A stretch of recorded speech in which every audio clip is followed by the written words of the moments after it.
दोस्तों, नया साल 2026 की शुरुआत होने वाली है। अब केवल कैलेंडर नहीं बदलेगा, एक ऐसे समय का आरंभ होगा जहां ग्रहों की चाल, कार्मों का हिसाब और आपके घर की ऊर्जा ये तीनों मिलकर तुम्हारी किस्मत बदलने वाली है। आज के इस वीडियो में तुम्हें ऐसी जानकारी देने जा रहा हूं जो आज से पहले तुम्हें किसी ने नहीं बताई होगी। कई लोगों ने तुम्हें गुमराह किया होगा और गलत सलाह दी होगी, लेकिन आज इस वीडियो में तुम्हारी हर समस्या का समाधान छुपा हुआ है। जाने अजाने में हम अपने घर के पूजा घर में कुछ ऐसी मूर्तियां रखते हैं जिसका दुष्प्रभाव हमारे पूरे घर परिवार को भुगतना पड़ता है। दोस्तों, तुम्हारे मन में भी एक सवाल जरूर आएगा, आखिर भगवान की पूजा करने से भी भला कोई पाप लगता है? लेकिन शास्त्र कहते हैं हमारे घर में मूर्तियां रखने का भी एक प्रावधान है। घर में कौन सी मूर्ति किस जगह रखी है, उसका क्या सकारात्मक और क्या नकारात्मक प्रभाव हो सकता है, इस बारे में गुरुजी तुम्हें एक एक बात बताने वाले हैं। हम तुम्हें यह समझाने वाले हैं कि तुम्हारी जिंदगी में जो मुसीबतें हैं, पैसों की तंगी है, लाखों का कर्जा है, बार बार घर का कोई सदस्य बीमार पड़ जाता है और तुम्हारे पैसे लगातार अस्पतालों में जा रहे हैं, तो साल 2026 में ऐसा ना हो, इसीलिए भूलकर भी यह गलती मत करना। तुम्हारे घर के मंदिर में भी अगर इस तरह की कोई भी मूर्ति रखी हुई है तो अभी के अभी अपने पूजा घर से उसे हटा देना।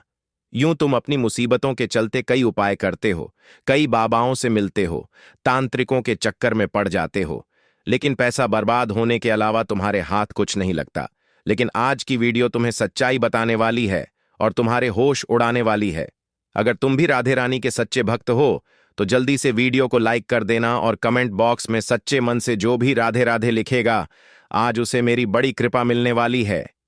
एक बार जीवन में ध्यान रखना, जाने अनजाने में कोई ऐसी गलती मत करना जिससे तुम्हारे ही सर पर मुसीबतें बढ़ जाएं। कभी कभी हम अपने घर के मंदिर में कुछ ऐसी मूर्तियां रख लेते हैं जो हमें जीवन में सुख संपत्ति देने की बजाय दरिद्रता, कलह, बीमारी, मानसिक तनाव और अलग अलग घटनाएं देने लग जाती हैं, और 2026 पर इसका असर और गहरा पड़ने वाला है। इसलिए आपको बात को बड़े ध्यान से सुनना होगा और दोस्तों, आज के वीडियो को बिल्कुल अंत तक देखना होगा। पूजा घर केवल धार्मिक स्थान नहीं है, बल्कि यह आपके घर की ऊर्जा का केंद्र होता है। जिस जगह आपके घर में मंदिर होता है, वहां बैठकर तुम्हें बड़ी शांति मिलती है, बड़ा सुकून मिलता है। यहीं से तुम्हारे घर में पूरी तरह से सकारात्मकता जाती है या नकारात्मकता जाती है। अगर वहां रखी गई मूर्ति गलत है, टूटी फूटी है, क्रोधित स्वरूप में है या नियमों के विरुद्ध स्थापित की गई है, तो वास्तव में वह मूर्ति भगवान का स्वरूप है ही नहीं। वह केवल ऊर्जा का नकारात्मक रूप बन जाती है और यहीं से एक एक करके समस्याओं की शुरुआत होना शुरू हो जाती है। आपके मन में भी एक ही विचार आ रहा होगा, क्या भगवान की मूर्तियां भी हमें जीवन में दुख दर्द दे सकती हैं? अगर इसका नियम कायदे से ध्यान नहीं रखा जाए तो भयंकर मुसीबत में आप फंस सकते हो। सबसे पहली और सबसे खतरनाक मूर्ति वह होती है जो टूटी हुई होती है, खंडित होती है, या मान लो किसी मूर्ति में दरार आ चुकी है। एक ऐसी मूर्ति जिसके साथ आपका रिश्ता बड़ा पुराना है। हो सकता है वह आपके पिता की या आपके दादा की अंतिम निशानी हो और वे उस मूर्ति को खरीद कर लाए हों, जिस वजह से उस मूर्ति के साथ आपका लगाव बड़ा ज्यादा है। लेकिन अब समय गुजरता जा रहा है और उस उम्र में मूर्ति काफी अच्छी थी, लेकिन अब समय के साथ उसमें दरारें आ गई हैं, वह मूर्ति खंडित हो गई है, लेकिन फिर भी आपने उसे अपने घर में रख रखा है क्योंकि आपके उस मूर्ति के साथ भावनाओं जुड़ी हुई है। तो यहां पर मोह का त्याग करना होगा, क्योंकि आपके घर में अगर कोई भी खंडित मूर्ति है, मान लो मूर्ति का हाथ टूटा हुआ है, पेट टूटा हुआ है, कहीं से वह खंडित हो रही है, उसमें कहीं से दरार आ रही है, तो साल 2026 में ऐसी मूर्तियां आपको धन हानि दे सकती हैं, कोर्ट कचहरी के चक्कर लगवा सकती है, पारिवारिक झगड़े आपके जीवन में हो सकते हैं और आपको भयंकर बीमारी का सामना भी करना पड़ सकता है। आपके जीवन में आपके सौभाग्य को बढ़ाने के लिए अच्छे कर्म करने चाहिए, लेकिन सुख शांति के लिए इन बातों का ध्यान रखना चाहिए, क्योंकि शास्त्र साफ साफ बता रहे हैं खंडित मूर्ति में देवत्व स्थिर नहीं रहता। कहने का तात्पर्य है आप जिस भगवान की उस मूर्ति में पूजा कर रहे हैं वो भगवान उस मूर्ति में है ही नहीं। अगर वह खंडित हो चुकी है, अगर वह टूट चुकी है, इसलिए तुम्हें किस तरह उस मूर्ति को सही जगह पर कैसे अपने पूजा घर से बाहर निकालना है, इसकी आगे जानकारी तुम्हें मिलेंगे। लेकिन तुम्हें वीडियो को अंत तक देखना होगा क्योंकि अब मैं जो तुम्हें बात बताने वाला हूं उसे सुनकर तुम्हारे भी होश उड़ जाएंगे। इन मूर्तियों की वजह से आपके घर में नकारात्मक शक्तियां भी आने लग जाती हैं। और दूसरी भूल जो लोग सबसे ज्यादा करते हैं वो यह है कि एक ही भगवान की बहुत सारी मूर्तियां उनके घर में 100 होती हैं। जैसे कि 4 से 5 गणेश जी, 3 से 4 हनुमान जी और अलग अलग प्रकार के अलग अलग आकार के शिवलिंग उनके घर में होते हैं। ऐसा करने वाले लोग खुद को भगवान का बड़ा भक्त बताते हैं, लेकिन दोस्तों ये भक्ति नहीं है बल्कि ये ऊर्जा का टकराव है। ऐसी स्थिति में जो व्यक्ति पूजा करता है उसके मन में बहुत सारे भ्रम बनते हैं, वो निर्णय लेने में कमजोर हो जाता है, उसके जीवन में अस्थिरता आ जाती है। इस बात को मामूली मत समझना और तुम भी इस बात का विशेष ध्यान रखना। अगर तुम्हारे घर में एक ही भगवान की बहुत सारी तस्वीरें हैं, बहुत सारी मूर्तियां हैं, तो उन्हें किस तरह से वहां से हटाना है, इसकी विधि आगे बताई गई है। बस तुम इतना ध्यान रखना कि एक भगवान की एक ही तस्वीर या एक ही मूर्ति तुम्हारे घर में होनी चाहिए, ताकि ऊर्जा व्यवस्थित रहे और ऊर्जा का प्रभाव व्यवस्थित रहे और उसका तुम्हारे जीवन पर सकारात्मक असर पड़े। वरना पूजा घर में रखी यह मूर्ति तुम्हारे जीवन में ढेर सारी मुसीबतें ला सकती है। सबसे जरूरी और संवेदनशील बात यह है, जीवन में सबको शांत और हंसमुख चेहरा पसंद होता है। अगर आप एक स्थान पर बैठे हुए हैं और आप क्रोधित रूप से बैठे हुए हैं, आपके चेहरे पर गुस्से का भाव है, तो लोग आपसे बात करना पसंद नहीं करेंगे, लोग आपसे दूर जाना पसंद करेंगे। लेकिन आप हंस खेल कर सबसे बात कर रहे हैं, आपके चेहरे पर प्रसन्नता है, आपके चेहरे पर शांति है, तो लोग आपसे जुड़ेंगे। आप भी लोगों के साथ जुड़ पाएंगे क्योंकि आपके मन में गुस्सा नहीं है। उसी प्रकार से हमारे घर में जो मूर्तियां होनी चाहिए वो चाहे किसी भी भगवान की हो, लेकिन उस मूर्ति का स्वभाव क्रोधित नहीं होना चाहिए। मतलब चेहरे के हाव भाव उग्र स्वभाव वाले नहीं होने चाहिए। ऐसे नहीं होने चाहिए कि वह भगवान क्रोध में बैठे हुए हो। कई बार ऐसा हो जाता है, हम भगवानों की मूर्तियां शो पीस के हिसाब से ले आते हैं और फिर वो चीजें आपके जीवन पर बहुत बुरा असर डालती हैं। 2026 में अपने घर से ऐसी मूर्तियों को जरूर हटा देना जिनमें भगवान के चेहरे पर गुस्से भरा स्वभाव हो, वरना आपके जीवन में दुख, दर्द, क्लेश और मुसीबतों के अलावा कुछ नहीं होने वाला। कभी कभी आपने देखा होगा, आपके घर का माहौल लगातार बिगड़ता रहता है। छोटी छोटी बातों पर बातें बहुत बढ़ जाती हैं। आपको रात को नींद नहीं आती। बच्चे जो घर के हैं वह बहुत जिद्दी स्वभाव के हो गए हैं। बिना कारण के ही डर का अनुभव होने लगा है। और कभी कभी हमें ऐसा लगता है कि यह सब हमारे साथ ही क्यों होता है।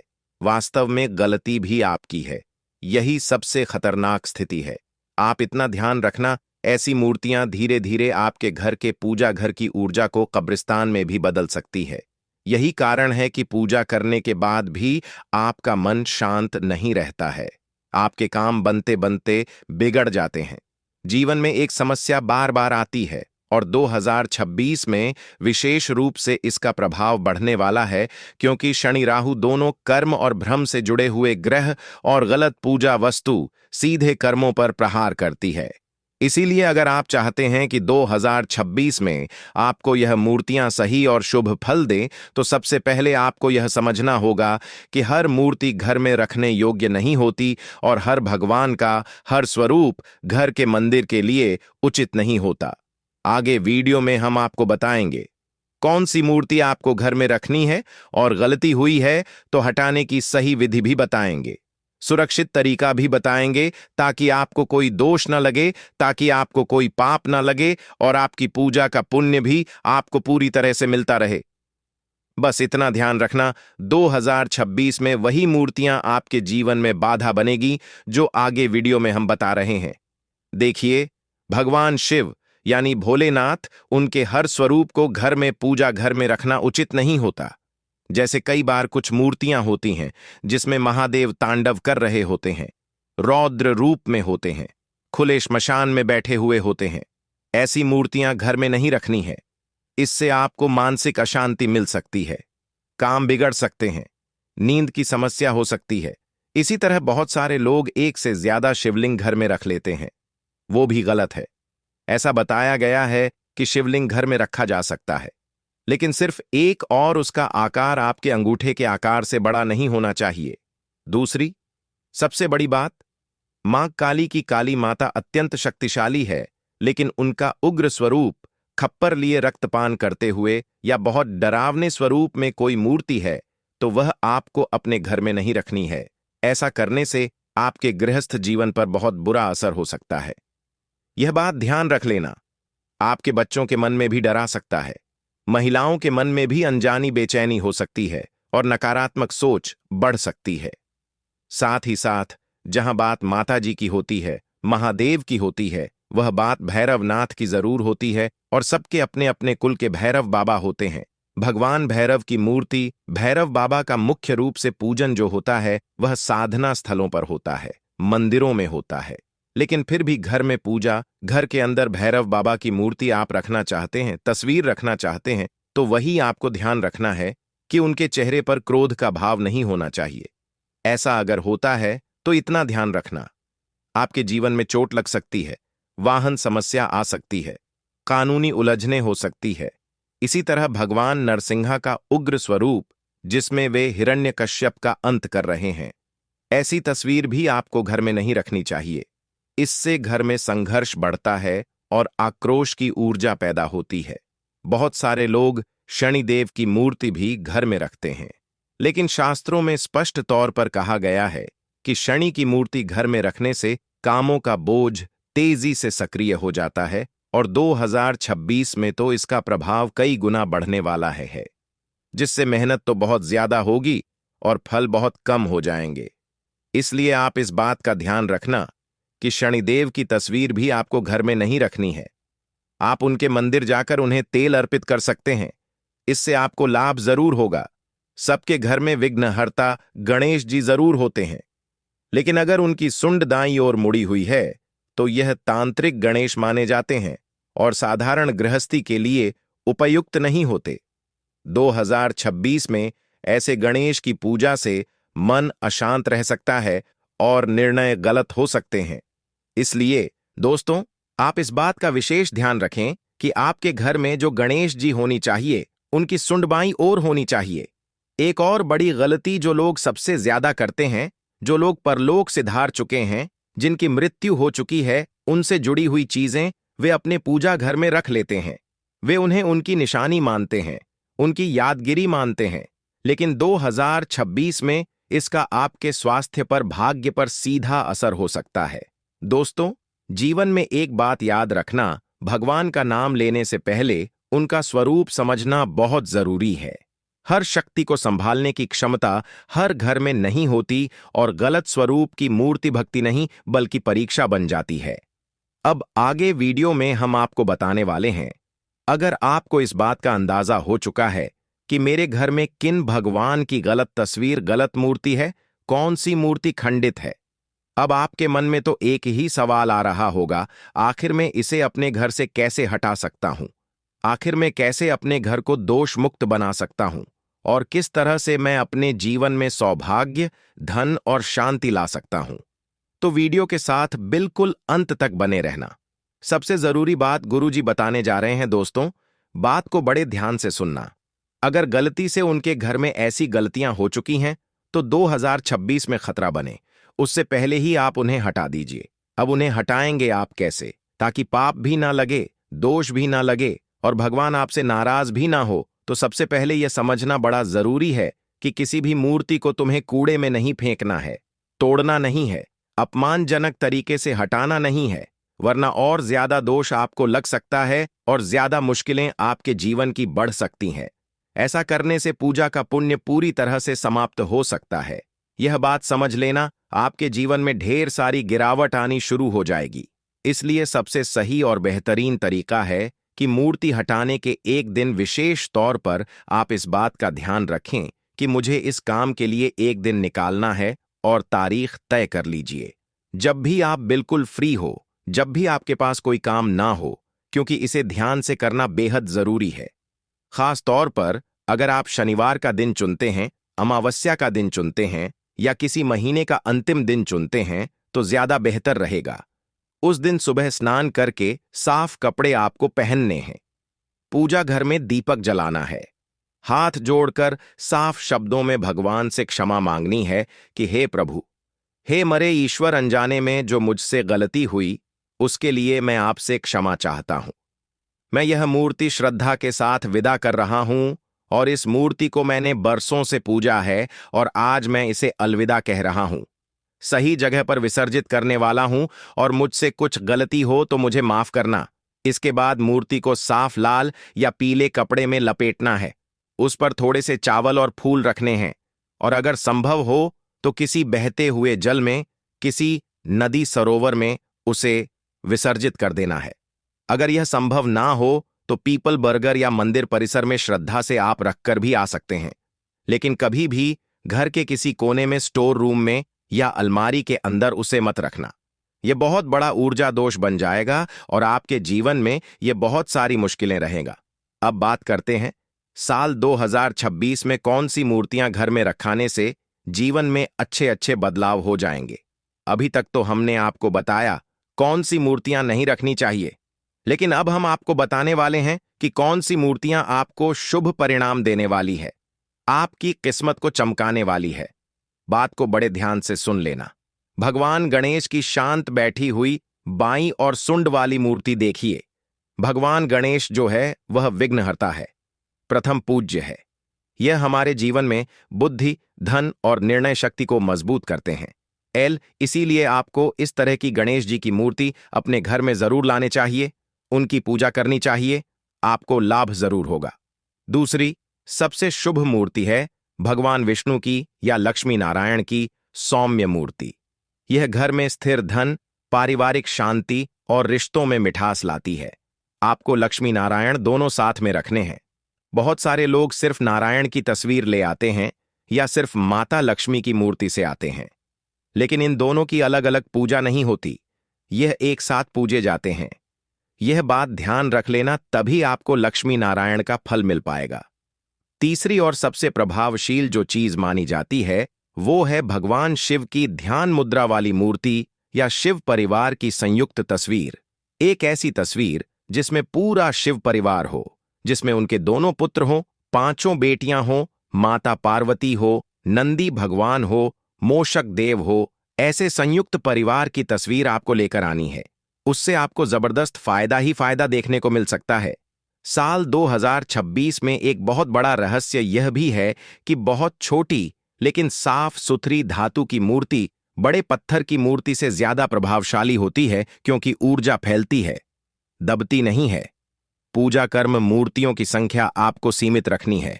बहुत सारे लोग होते हैं जो ढेर सारे देवी देवताओं की मूर्तियां अपने घर में रखते हैं और इतनी सारी मूर्तियां ले आते हैं कि घर में जगह ही नहीं हो पाती, मंदिर के अंदर जगह ही नहीं बचती, और ऐसा करना उनके लिए ही मुसीबत दिलाता है। रोज अगरबत्ती या दीपक आपको जरूर चलाना है, दिखावे के लिए पूजा नहीं करनी। अगर घर में भगवान को भी बिठाया स्थापित किया है तो उनका ध्यान रखना, उन्हें भोग लगाना, उनके साथ समय बिताना और उनके निमित्त पूजा अर्चना करना समय समय पर बहुत ज्यादा जरूरी होता है, क्योंकि 2026 में कर्म और भावना दोनों का हिसाब बहुत तेजी से होने वाला है। आप इतना ध्यान रखना, भगवान को खुश करने के लिए बहुत कुछ रखने की जरूरत नहीं होती, बल्कि सही चीज, सही स्थान और सही भावना की जीवन में जरूरत होती है। बस यही हमारे जीवन को बदल कर रख देते हैं। अगर आपने पूजा करके ये गलती भी सुधार ली तो साल 2026 आपके लिए चेतावनी नहीं बल्कि वरदान बन जाएगा। और यही कारण है कि शास्त्र भी कहते हैं, पूजा घर बदला नहीं जाता, पूजा घर सुधारा जाता है, और वही सुधार आपके भाग्य की दिशा में बदल देता है। और आज के वीडियो में गुरुजी ने तुम्हें यही बताने का प्रयास किया है कि तुम भी साल 2026 में अपने घर में से 3 इस तरह की मूर्तियों को हटा दो। फिर तुम्हारे जीवन में वो सब कुछ आएगा जिसके तुम मोहताज हो, जिनका तुम सपना देखते हो, और अगर तुम्हें भी आज की ये खास वीडियो पसंद आई हो तो लाइक करना बिल्कुल भी मत भूलना। साथ में हमारे चैनल को सब्सक्राइब करके बेल आइकॉन को प्रेस कर लेना। दोस्तों, नया साल शुरू होने से पहले बासी रोटी का यह उपाय चुपचाप कर लेना। आपकी 7 जन्मों की गरीबी हमेशा के लिए दूर हो जाएगी। नए साल में माता लक्ष्मी आपकी जिंदगी में इतना धन बरसाएगी कि आपसे संभाला नहीं जाएगा। जिंदगी के सारे दुख दूर हो जाएंगे। मनचाही शादी करनी है तो वह भी हो जाएगी। गंभीर से गंभीर बीमारियों से मुक्ति मिल जाएगी। परिवार में सुख शांति आएगी। प्यारे साथियों, बांसी रोटी का यह उपाय आपकी जिंदगी को पूरी तरह से बदल देगा और आने वाले नए साल में आपकी जिंदगी स्वर्ग से भी बेहतरीन बन जाएगी। मुझे पता है आप अपने जीवन में बहुत दुख झेल रहे हो, बहुत परेशानी आपने इस साल सही है। लेकिन प्यारे साथियों, नया साल बस कुछ ही दिनों में शुरू हो रहा है और अगर आप अब भी यह बासी रोटी का उपाय कर लेंगे तो आपके घर में माता लक्ष्मी दौड़ी चली आएगी और हमेशा हमेशा के लिए रहने लगेगी। आप जहां काम करेंगे, जिस चीज को हाथ मिलेंगे, वहां से धन दौलत आपको मिलने लगेगा और इतना पैसा आएगा कि आप भी सोचोगे कि मैं इसे कहां कहां रखूं। प्यारे साथियों, आज मैं आपसे कोई साधारण बात नहीं कह रहा हूं। आज जो शब्द मेरे मुख से निकलने वाले हैं वे केवल आवाज नहीं है, वे अनुभव हैं। वे शास्त्रों की गहराइयों से निकली हुई चेतावनियां हैं। यह कोई कथा नहीं है, कोई मनोरंजन नहीं है, बल्कि वह सत्य है जिसे सुनकर कई लोग चुप हो जाते हैं और कई लोग डर जाते हैं, क्योंकि यह वह ज्ञान है जो हर किसी को नहीं बताया जाता। हर कान इसके योग्य नहीं होता। शास्त्रों में यह सब लिखा हुआ है, संतों ने इसे जिया है, लेकिन इसे उन्हीं तक सीमित रखा गया जो इसे संभाल सके। क्योंकि यह उपाय अगर गलत हाथों में चला जाए तो वरदान नहीं, बोझ बन जाता है। लेकिन अगर सही व्यक्ति के हाथ लग जाए तो सुन लीजिए, तब केवल हालात नहीं बदलते, तब भाग्य को भी झुकना पड़ता है। नया साल आने वाला है और बहुत लोग सोचते हैं कि नया साल मतलब नई तारीख, नया कैलेंडर, नया मोबाइल वॉलपेपर और कुछ नए संकल्प। लेकिन जो जीवन को समझता है, जो कर्म को पहचानता है, वह जानता है कि नया साल केवल दिन नहीं बदलता। नया साल पुराने कर्मों का वही खाता खोलता है जो आपने वर्षों में बोया है, वही इस नए साल में उगने वाला है। कुछ लोगों के लिए नया साल अवसर बनकर आता है और कुछ के लिए चेतावनी बनकर। इसलिए अगर हर साल नया साल आता है और आपकी हालत वही की वही रहती है तो दोष समय का नहीं है, दोष किस्मत का भी नहीं है, दोष आपके कर्मों का है। अगर आपके जीवन में गरीबी पीछा नहीं छोड़ रही, चाहे आप कितना भी मेहनत कर लें, चाहे दिन रात खप जाए, फिर भी पैसा हाथ में टिकता नहीं, अगर कर्ज उतरने का नाम नहीं ले रहा, एक जाता है तो दूसरा सिर पर बैठ जाता है, अगर विवाह की बात बनते बनते टूट जाती है, रिश्ते आते हैं लेकिन टिकते नहीं, बार बार अपमान और निराशा हाथ लगती है, अगर शत्रु बिना कारण नुकसान पहुंचा रहे हैं, बदनामी हो रही है, झूठे आरोप लग रहे हैं और आप समझ ही नहीं पा रहे कि किसका दोष है, या फिर शरीर दवा खाकर भी ठीक नहीं हो रहा, इलाज चलता है लेकिन राहत नहीं मिलती, मन भारी रहता है, नींद नहीं आती, तो उस समय अपने भाग्य को मत कोसिए। उस समय समझ लीजिए कि दोष भाग्य का नहीं है, दोष आपके कर्मों का है और कर्म सुधारने का सबसे सरल मार्ग कोई कठिन तपस्या नहीं है, कोई महंगा यज्ञ नहीं है, कोई दिखावटी पूजा नहीं है। कर्म सुधारने का सबसे पहला और सबसे मूल रास्ता है अन्न का सम्मान। शास्त्र कहते हैं कि जिस व्यक्ति ने अन्न को समझ लिया उसने जीवन को समझ लिया, और जिसने अन्न का अपमान किया उसने अनजाने में अपने भाग्य का अपमान कर दिया। बासी रोटी इस शब्द को सुनते ही बहुत लोगों के मन में घृणा आती है। लोग इसे तुच्छ समझते हैं, बेकार समझते हैं, फेंक देने योग्य समझते हैं। लेकिन ध्यान से सुनिएगा, बासी रोटी तुच्छ नहीं है, बासी रोटी तपस्या है। यह अन्न की परीक्षा है। ताजा भोजन तो हर कोई सम्मान कर लेता है, लेकिन बासी अन्न का सम्मान वही करता है जिसके भीतर संस्कार जीवित होते हैं। शास्त्रों में साफ लिखा है कि जिस घर में बासी अन्न का अपमान होता है उस घर में लक्ष्मी प्रवेश तो कर सकती है लेकिन टिकती नहीं। वह आती है, देखती है और चुपचाप लौट जाती है।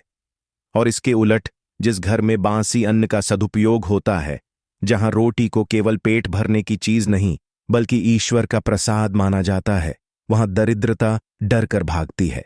वहां गरीबी टिक नहीं पाती, वहां कर्ज जड़ नहीं पकड़ पाता, वहां दुर्भाग्य ठहर नहीं पाता, क्योंकि अन्न के साथ जुड़ी हुई ऊर्जा सीधी कर्मफलदाता तक जाती है।